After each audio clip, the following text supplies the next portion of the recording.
சுட்டுக் கொல்லப்பட்ட ஆம்ஸ்ட்ராங் கொலை தவிர மேலும் 5 கொலை வழக்குகள் மற்றும் 33 பல்வேறு வழக்குகள் நிலுவையில் உள்ளன.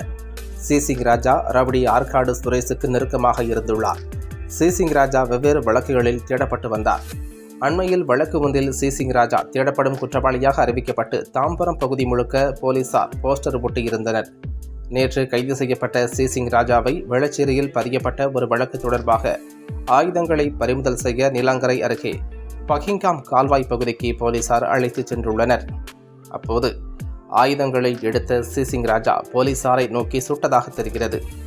அதில் போலீசாரின் வாகனங்கள் மீது குண்டுகள் பாய்ந்ததாகவும் கூறப்படுகிறது. அப்போது தற்காப்புக்காக ஆய்வாளர் விமல் சிசிங் ராஜாவை சுட்டுள்ளார். அதில் 2 குண்டுகள் பாய்ந்து சிசிங் ராஜா உயிரிழந்ததாக போலீஸ் தரப்பில் கூறப்பட்டது. சென்னை ராயப்பேட்டை அரசு மருத்துவமனை கொண்டு செல்லப்பட்டு அங்கு வைக்கப்பட்டுள்ளது.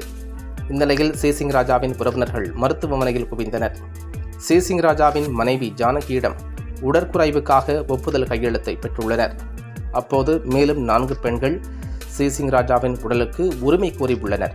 தாங்களும் சிசிங் ராஜாவின் மனைவி என அவர்கள் ஒவ்வொருவரும் கூறியதால் பரபரப்பு ஏற்பட்டுள்ளது.